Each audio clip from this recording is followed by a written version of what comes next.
नमस्कार दोस्तों, आप देख रहे हैं आपका यूट्यूब चैनल कृषिका और मैं हूं राकेश के कश्यप। हमारे चैनल के माध्यम से हम चाहते हैं कि उन उद्यमियों को आप तक जोड़ें जिन्होंने काफ़ी प्रयास करके कृषि या पशुपालन के क्षेत्र में कुछ बेहतर नाम किया है। आप इस बात से अगर वाकिफ़ होंगे कि कृषि और पशुपालन के जो समन्वय है उसके बगैर आपका और हमारा जीवन संभव नहीं। हम अपने कार्यक्रम को आगे ले जाएं उसके पहले एक अनुरोध कर देते हैं, अगर अभी तक आप हमारे यूट्यूब चैनल को सब्सक्राइब नहीं किए हैं तो सब्सक्राइब कर लें। और इस कार्यक्रम को अगर आपने देखना शुरू किया है तो मेरा आपसे अनुरोध है कि आप इसको अंत तक देखिएगा, क्योंकि जिस शख्सियत से मैं आपकी अभी मुलाकात कराऊंगा उनके जीवन की एक यात्रा है और उनकी यात्रा से प्रभावित होकर भारत के प्रधानमंत्री माननीय नरेंद्र मोदी जी ने भी उनसे बात की। ये एक बहुत बड़ी उपलब्धि है कि जब उनके काम को सोशल मीडिया के माध्यम से ये और विभिन्न स्रोतों से जब प्रधानमंत्री कार्यालय तक पहुंचा तो प्रधानमंत्री के कार्यालय के द्वारा उनका चयन किया गया और उनको प्रधानमंत्री ने स्वयं बात की। उस क्लिप को भी मैं आगे दिखाऊंगा, लेकिन उसके पहले मैं यहाँ हूँ, कोरई गांव है, गढ़पुरा बेगूसराय का एक गांव के अंदर में हम हैं और ब्रजेश जी हैं हमारे जानने वाले। हम लोग विगत काफ़ी दिनों से जानते हैं। कैसे हैं ब्रजेश जी? बढ़िया बढ़िया सर। हमको लगता है कि हम लोग 10-12 साल से एक दूसरे को 13 साल के आसपास हो गया। 13 साल से हम लोगों का एक जुड़ाव है और 13 साल पहले ये बड़े छोटे से बालक के स्वरूप में आए थे और तब ये चाहते थे कि कुछ करें। तो मेरे साथ हैं ब्रजेश जी, ये पूरी बात हम करेंगे और बहुत रोचक बातें होंगी और इसमें बहुत सारी प्रेरक बातें भी होंगी जिससे कि आप कुछ सीख भी सकते हैं और नहीं तो जानिए कि कैसे एक युवा पढ़ाई के बाद एक प्रयास शुरू करता है और उसको क्या क्या चुनौती आती है और उस चुनौती को जब वो ओवरकम कर लेता है तब उसके अंदर क्या साहस, क्या उत्साह, क्या मतलब सेल्फ कॉन्फिडेंस होता है। इस सब के लिए ब्रजेश जी जाने जाते हैं। ब्रजेश जी, जैसे हम लोग बोले 12-13 साल हुआ तो उसमें हम आज आपके फार्म में हैं। मेरा उद्देश्य है ये जानना और लोगों को बताना कि आपने जब अपनी पढ़ाई पूरी की तो क्यों ऐसा लगा आपको कि आप गांव चले जाएं और एनिमल हस्बेंड्री में, पशुपालन में जुड़े अपने को? मैं आपको बताऊं सर कि पढ़ाई ख़त्म करने के बाद मैंने कुछ दिन नौकरी भी किया। मैं सीबीएसई के लिए सीसी कंट्रोलर था, तो वहाँ स्कूली बच्चों से मिलने का अवसर मिला और मेरा पठन पाठन ग्रामीण माहौल में ही हुआ था। तो आम तौर पर गांव में हमें बताया जाता था बचपन में कि पशु के तरफ मत देखो, कृषि के तरफ मत देखो, नहीं तो पेट नहीं चलेगा, शादियां नहीं होगी। और जब मैं वहाँ गया और चीज़ों को नज़दीक से देखने का प्रयास किया तो सीबीएसई कहती है या अन्य कोई पाठ्यक्रम कहता है कि आप उतना ही महत्व इलेक्ट्रॉन प्रोटॉन का दें जितना कि कृषि और पशुपालन का दें। भाई, एक तरफ मानवीय सृष्टि ही इसी पर टिकी हुई है और दूसरी तरफ ये कह रहे हैं कि अगर कृषि करोगे तो शादी नहीं होगी, अगर पशुपालन करोगे तो ब्याह नहीं होगा। तो इस कंट्रोवर्सी में मुझे लगा कि कुछ ऐसा करते हैं जहाँ से मुझे ये क्लियर पता नहीं था गांव आने के दिन कि मुझे क्या करना है। जब आप गांव आए और अपने पेरेंट्स को बताए तो उनकी क्या प्रतिक्रिया थी? अरे, बड़ा दुखदाई दिन है, उसको याद करना तो नहीं चाहते हैं, लेकिन है क्या कि हम लोग मध्यम वर्गीय किसान परिवार से हैं। घर में कुछ नौकरियां भी हैं, भाई लोग, चचेरे भाई लोग भारत सरकार के जॉब में हैं। तो एक माहौल था। मेरे पिताजी निरक्षर हैं, हस्ताक्षर नहीं करते हैं, मूर्ख नहीं हैं, लेकिन निरक्षर हैं। तो गांव में क्या है कि भाई पढ़ा लिखा के हमको वो इंजीनियरिंग कराए और भी चीज़ों की पढ़ाई की हमने। तो एक माहौल था कि भाई बेटा को नौकरी हो गई है तो एक गांव में धमक है, समाज में धमक है, रिलेशन में शादी होगा, तिलक मिलेगा। तिलक मिला भी, शादी तिलक हुई। हाँ हाँ बिल्कुल हुई। जो सामान्यतया तो होता है, यात्रा आपने की वो शादी के बाद किया है। हाँ, मतलब आप सब कर उड़ के पहले बिल्कुल बिल्कुल बिल्कुल। एक्चुअली मेरे शादी में भी थोड़ी सी कंट्रोवर्सी ये रही ये बताने का कोई उचित नहीं है, लेकिन थोड़ा सा इंटरेस्टिंग है कि मैं और मेरी मैडम जो है ये हम लोग 7 to 12 एक ही क्लासरूम में पढ़े हैं। अच्छा। और शादी हमारी अरेंज है।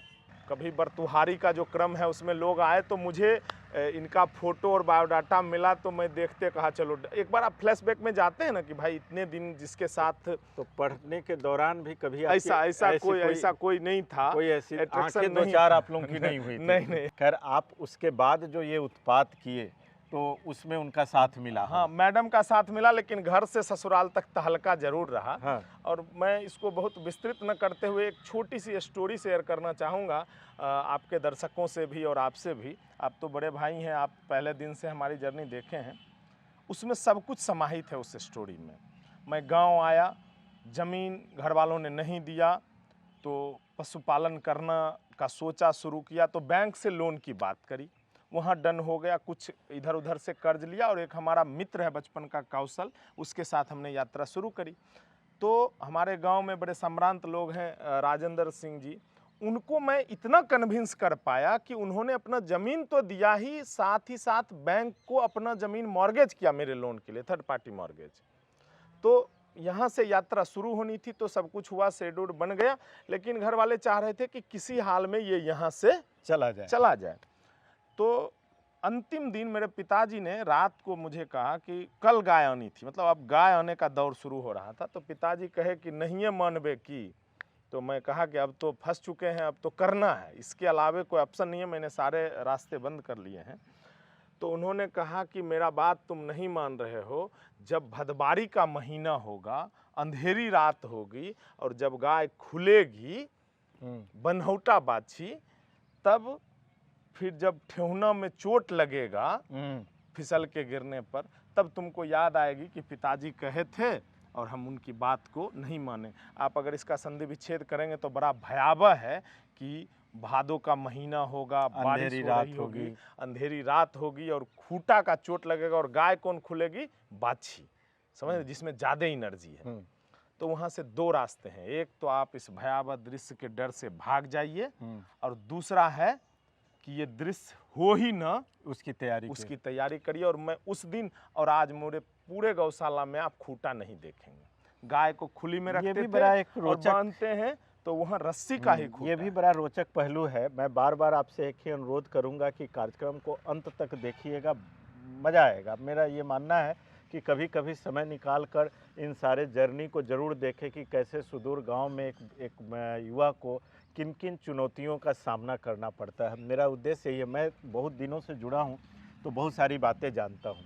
खूंटे की बात हुई, खूंटा नहीं है ये देखा मैंने। एक और बात आपने पहली बार शायद की कि गाय को पानी पीने के लिए भी खुला रखने का प्रयास, ये क्या कहानी है? नहीं, वो क्या है कि मुक्त गौशाला का जो कॉन्सेप्ट है, वो बेसिकली मैं एनडीडीबी और बरौनी डेयरी के सहयोग से जब गया महाराष्ट्र में, तो कोल्हापुर मिल्क यूनियन में एक चिकली गांव है, वहाँ अरविंद भाई पाटिल हैं, हमारे मित्र हैं, अच्छे मित्र हैं, और अभी सौभाग्य की बात है कि उनको क्या तो गोपाल रत्न पुरस्कार से नवाजा गया है। तो उनके यहाँ बड़ा बढ़िया सिस्टम था कि पशुओं को क्या करते हैं ना हम लोग कि सुबह में एक बाल्टी पानी देते हैं और शाम को एक बाल्टी पानी देते हैं। और कब देते हैं कि समझिए आप, हम रसगुल्ला दही पूरा दे के टाइट हैं, उसके बाद कोई कह रहा है कि सर हॉर्लिक्स वाला भी, सॉरी ग्लूकोज पानी भी है, तो हम नहीं ले सकते हैं ना। तो ठीक वही करते हैं किसान। तो ऐसा न करें, उसको 24 घंटा पानी दें। और मैं आपको जानकारी के लिए टेक्निकली बताऊँ कि 100 लीटर दूध अगर है तो उसमें 4 जीरो फैट सामान्यतया होता है और 8-5 का SNF, ये आइडियल कंडीशन है। तो 8-4-12 12.5 kg ही सॉलिड पार्ट है, बाकी सब वाटर है, बाकी सब पानी है। और अगर आप नहीं देंगे पानी प्रॉपर, और वो पानी जो है उसकी डेंसिटी और ये सारी चीज़ों को जब आप कैलकुलेट करेंगे तो 4 लीटर पानी चाहिए पशु को 1 लीटर पानी को तैयार करने, 1 लीटर दूध को तैयार करने के लिए। तो आप अगर गाय से 40 लीटर दूध ले रहे हैं तो 160 लीटर पानी की जरूरत है।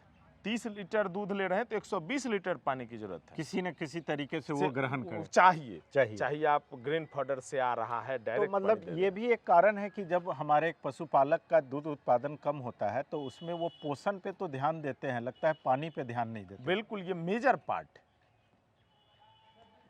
अब एक घटना और यहाँ मैं चर्चा करना चाहूँगा कि ये सारे संघर्षों के बीच में जब लोग समाज आपको एक तरीके से क्वेश्चन मार्क लगाकर देख रहा था कि आया तो क्या करेगा, बहुत आए बहुत किए, इनका भी देख लेते हैं वाले मोड में, उसी दौरान एक खबर लगी कि भारत के प्रधानमंत्री ब्रजेश से बात करेंगे। ये क्या घटना है? मैं आपको बताऊं कि दुग्ध संघ बरौनी में कार्यक्रम होना था और वो ईटीटी को लेके था, एम्ब्रियो ट्रांसफर टेक्नोलॉजी में। तो वहाँ बहुत सारे लोगों का प्रोफाइल भेजा गया पीएमओ को, और मेरा प्रोफाइल एनडीडीबी के थ्रू कहीं पीएमओ को गया था। तो पीएमओ से इंस्ट्रक्शन आया कि भाई आपने जो प्रोफाइल भेजा है वो तो अपने जगह है, मुझे ब्रजेश से बात कराइए। यहाँ पे हम आपको एक छोटा सा क्लिप दिखाना चाहेंगे जो ब्रजेश जी की बात प्रधानमंत्री से हुई है और कैसे दोनों में संवाद हुआ। वार्ता प्लान तो थोड़े समय का था, लेकिन चूंकि बातें लंबी हो गई, फिर भी मैं उसका एक छोटा सा क्लिप आपको यहाँ दिखाता हूँ। ब्रजेश कुमार बरौनी से माननीय प्रधानमंत्री जी से वार्ता करेंगे।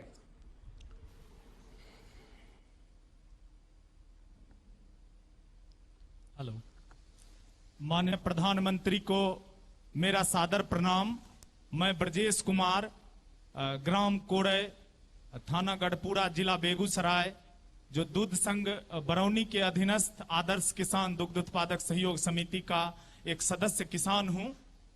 हमारे पास 20 छोटे बड़े पशु हैं, जिसमें 2 मुर्राह नस्ल की भैंसें हैं, बाकी विभिन्न नस्लों की गाय हैं। उसमें एक हमारे बिहार की मूल नस्ल बछौर की गाय और 2 उसके बछड़े भी हैं। ब्रजेश जी, आप पढ़ाई लिखाई की या बस ऐसे ही पशुओं की सेवा में लग गए? सर, हमने पढ़ाई की है। मैं ISM धनबाद से diploma in electronics and telecommunication की पढ़ाई की। उसके बाद हम दिल्ली हाई टेक्नोलॉजी सॉल्यूशन से एम्बेडेड सिस्टम डिजाइनिंग की भी पढ़ाई प्राप्त की है। अरे वाह, आपके पास तो काफी कुछ ज्ञान भी है और उसमें भी टेक्नोलॉजी का ज्ञान है। आपने पढ़ाई की है और उसके बाद भी आपने इस क्षेत्र को चुना है। देखिए, यही चीजें देश में प्रेरणा देने वाली है। तो खेती, किसानी और पशुपालन के इस काम में आपका मन लग रहा है, या आपको लगता है कि नहीं ये तो ठीक है, अभी टेम्पररी कर रहा हूं, कुछ और करूंगा, ऐसा मन करता है क्या? सर, पढ़ाई के उपरांत मैं CBSE के लिए काम करता था। उसके लिए सॉफ्टवेयर डिजाइन करता था कंटिन्यूअस कॉम्प्रिहेंसिव इवोल्यूशन का 2012-13 में। 13 के जुलाई में मैं गांव वापस आया और हमने कहा कि मैं पशुपालन करूंगा, और मुझे गांव समाज का बड़ा विरोध झेलना पड़ा, लेकिन मैं दृढ़ इच्छा शक्ति के साथ उसमें लगा रहा। और आज मैं गर्व से कहता हूं सर कि मैं वो ऋषि पुत्र कृषक हूं जिसके उगाए गए अनाज से हमारे हिंदू सनातन धर्म में ठाकुर जी के भी भोग लगते हैं। वाह वाह। और अगर इतने महत्वपूर्ण उत्पाद के उत्पादक अपने आप को दीनहीन महसूस करेंगे तो फिर हमारा देश विकास नहीं कर सकता। इसलिए गर्व से हम कहते हैं कि हम पशुपालक किसान हैं। ब्रजेश जी, मुझे आपके शब्द सुनकर के मुझे खुद को ही प्रेरणा मिल रही है। हमारे देश का गर्व है कि ब्रजेश जी जैसे आत्मविश्वास से भरे हुए और क्लियर विजन वाले नौजवान अपने ज्ञान का और क्षेत्रों में कैसे उपयोग हो, इस प्रकार का कमिटमेंट रखने वाले नौजवान। ब्रजेश, मैं सच बताता हूं, आपकी आधी मिनट आपने ली, लेकिन मुझे इंप्रेस कर दिया। देखिए, गांव में रहकर अपने घर पर ही ये जो काम कर रहे हैं, उसे कितनी आमदनी हो जाती है, कितनी बचत हो जाती है, ये तो शायद आप हिसाब किताब नहीं लगाते होंगे, लेकिन आपका कमिटमेंट है इसलिए करते होंगे। लेकिन फिर भी मैं जानना चाहूंगा कि क्या स्थिति होती है। सर, हिसाब किताब लगाते हैं। सबसे पहले हमने बिहार सरकार के माननीय मुख्यमंत्री के दिशा निर्देश में चल रहे समग्र गौ विकास योजना अंतर्गत 20 गायों का अनुदानित भारतीय स्टेट बैंक से गौशाला खोला, और उसके जितने भी मानक थे सर, मैं बिहार का उस योजना से सब्सिडी प्राप्त करने वाला पहला लाभार्थी हूं। ये गौरव मुझे प्राप्त है। और उस योजना के जितने भी सर साधन थे, वर्मी कंपोस्ट, गोबर gas plant, milking machine. Bihar का मैं पहला मिल्किंग मशीन भी 2013 में पंजाब से खरीद के लाया सर। और silage making process, urea treatment उस समय भूसा का होता था। इन सारे संसाधनों को हमने वहां लगाया। और पूरे गांव के लोगों को जिस प्रकार से आपने जोड़ा है, अगल बगल के गांव को जोड़ा है और आधुनिकता टेक्नोलॉजी इस दिशा में जोड़ा है, देश के पढ़े लिखे नौजवानों के लिए आपका ये प्रयास बहुत ही प्रेरक है। मेरी तरफ से आपको बहुत बहुत शुभकामनाएं हैं। धन्यवाद। ये पूरा वीडियो जो अभी देखा बड़ा रोचक है और उत्साहजनक भी है, और हमारे जैसे लोग भी देख के बड़ा रोमांचित हुए कि चलिए अपने ब्रजेश से प्रधानमंत्री ने बात किया। हम लोग तो फोटो में ही देखते हैं हैं। तो बात जब हुई, बात आपने बताया कि सिलेक्शन हुआ और ये वार्ता हम लोग देखें, तो उसके बाद आपको कैसा लगा या आपके समाज में लोगों की क्या प्रतिक्रिया थी? जब वार्ता होनी थी तो मुझे 5 मिनट पहले तक पता नहीं था, मैं ईमानदारी से बताऊं। और मैं वो प्रोसेस तो चल रहा था 10-15 दिनों से सिलेक्शन का, लेकिन मैं उसको सीरियस नहीं ले रहा था कि मेरे से प्रधानमंत्री के बात करने का कोई मतलब नहीं है, क्योंकि उसमें हमारे कुछ गार्जियन थे, बुजुर्ग थे, उनका भी नाम जा चुका था जिलों से, और कुछ महिलाएं थीं जिनका नाम जा चुका था। तो लोग ये सोच रहे थे कि आमतौर पर महिलाएं या बुजुर्ग से उनकी वार्ता होगी। लेकिन मैं जब वहाँ डेयरी कैंपस पहुँचा तो सडनली 1 मिनट पहले बताया गया कि भाई अब प्रधानमंत्री लाइन पे हैं और ब्रजेश जी आपको आना है। तो उस समय तो कुछ समझ में नहीं आ रही थी कि चीज़ें होंगी क्या। खैर, ईश्वर सरस्वती का आशीर्वाद है और ये दिनकर की भूमि है, कहाँ से आ गई बातें। तो बातें ईटीटी पे होनी थी, लेकिन एक शब्द ईटीटी की आई ही नहीं। अच्छा। चीज़ें बदलती चली गईं। और माननीय प्रधानमंत्री ने ये पूछा था मुझसे कि भाई ब्रजेश, आप इंजीनियरिंग से हो और कल को आप भाग जाओगे, इसकी क्या गारंटी है कि आप इस इंडस्ट्री को होल्ड करोगे। तो मैंने कहा था कि मैं सर वो ऋषि पुत्र कृषक हूँ जिसके उगाए गए उत्पाद से हिंदू सनातन धर्म में ठाकुर जी के भी भोग लगते हैं। तो इतने मोस्ट इम्पोर्टेंट प्रोडक्ट के प्रोड्यूसर होके और भागने का तो कोई सवाल नहीं है। और मुझे सर बड़ा गर्व होता है, इसलिए नहीं गर्व होता कि प्रधानमंत्री से बात करके मैंने कोई तोप मारा है, लेकिन इसलिए गर्व होता है कि गाय पालने वाले एक छोटे से किसान के बेटे को, और किसान को आमतौर पर आप सुनेंगे कि लोग कहते हैं ये किसान का बेटा है, लेकिन किसान नहीं है।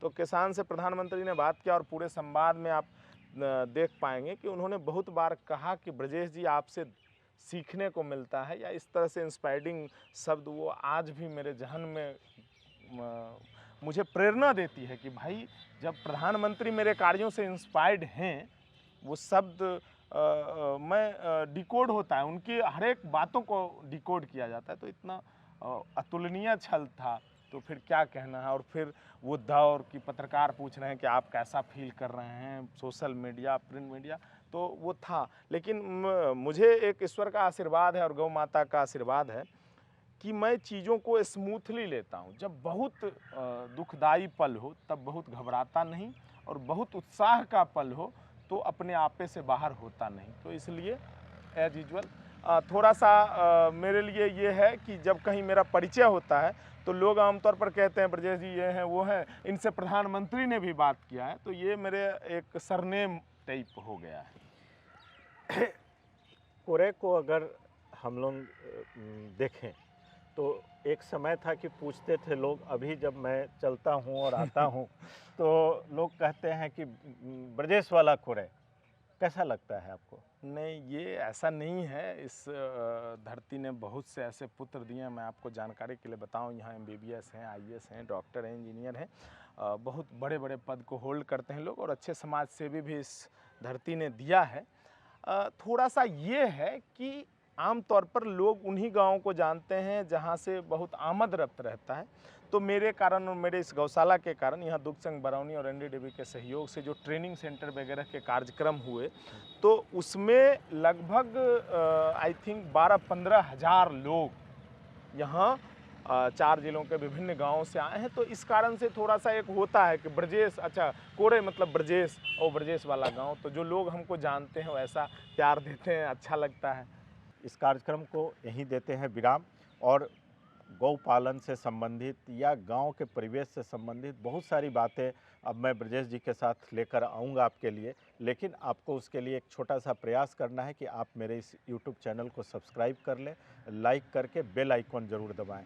और इस व्यस्तम ज़िंदगी में मैं दावे के साथ कह रहा हूं कि जो 10, 15, 20 मिनट आप इस चैनल पे दीजिएगा, वो आपके अंदर एक सकारात्मक ऊर्जा, पॉजिटिव एनर्जी ज़रूर देगी। ये मेरा आपके साथ वादा है। नमस्कार। नमस्कार।